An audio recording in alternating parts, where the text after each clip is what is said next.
All right, how you guys doing? Today we're going to talk about New York City and other cities. We're talking about townhouses. We're talking about row houses, basically residential types with flat roofs. And you know what? There's two types of flat roofs, the ones that leak and the ones that are probably going to leak. Well, this is pretty much how you can diagnose a roof leak and where it's coming from. First of all, obviously, when you have ceilings and you have lights. You can see this light here. There's a hole through this drywall.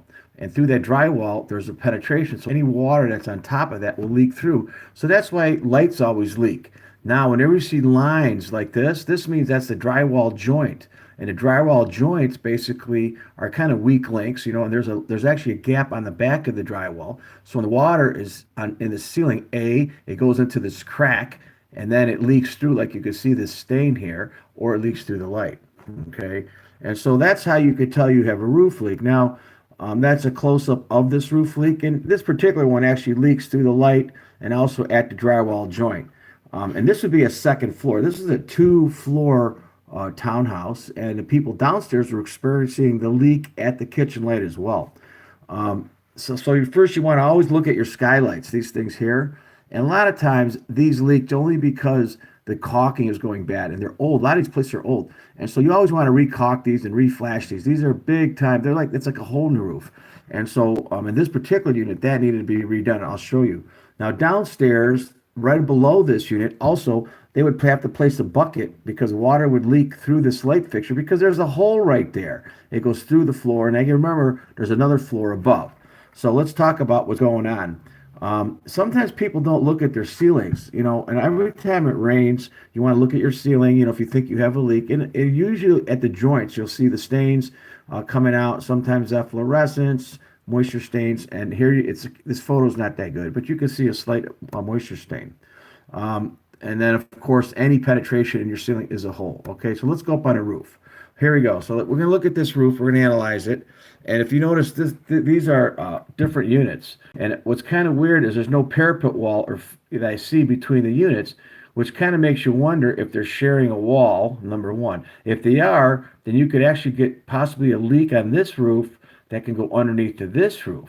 Okay, so we got to look at this guy's roof too, because a lot of times water will travel underneath these, and this is such an old roof that it's had a lot of repairs. You can see this was a paint that they would put on, and then just recently they tarred it, and then they tarred it again. So you could tell that this is really an old roof, that's been leaking for a while. The roof basically is probably, on borrowed time, and every time you tar it up, you're just buying time. Now let's zoom in on here. That's a penetration. And if you look real close, I'm going to open this up a little bit, and you're going to see that here's a little bit of a crack. And if you look at this crack here, you got to think about this. You don't need you can have a crack the size of a paper. And what happens is you get what's called surface tension. Okay, and if you got wind-driven rain, it can actually leak in this crack and follow underneath this roofing membrane. Okay, and leak way over here or leak way over here. And so you basically, on this particular roof, obviously the roof needs to be replaced. So that's going to cost a lot of money. Landlords generally don't have that kind of money to do roofs. So they'll just keep patching it. Well, this roof probably can get away with another big patch job.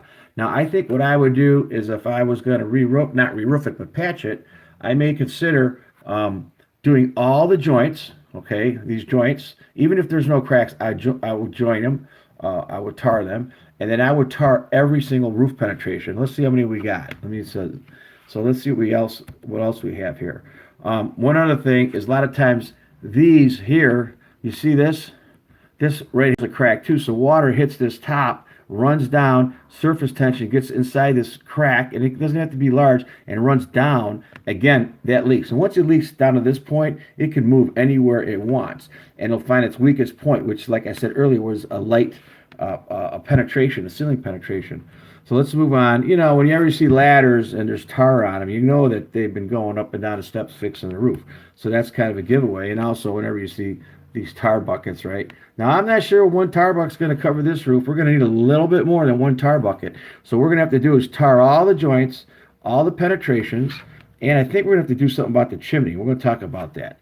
This boot here, I'm not sure this boot's even done right, but it's possible that there's leakage coming along in here possibly at this point. So I may flash this also if I'm going to do like a temporary type repair. All right. Um, Then you move on to another picture.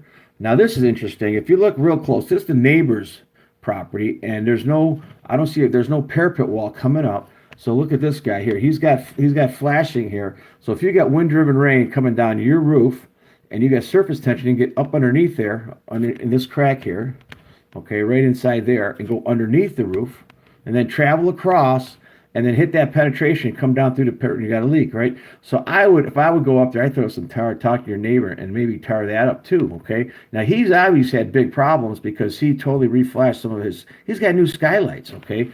And this building has really old skylights. You'll see what I'm talking about. See, this is this building's skylight. And, you could tell that this thing's on borrowed time, I mean, you could keep caulking it, I think, but basically, you may need to just replace this whole skylight.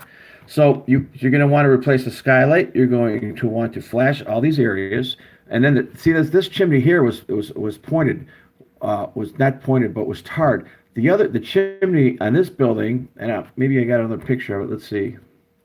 I know I had a picture of it. Okay, I guess I don't.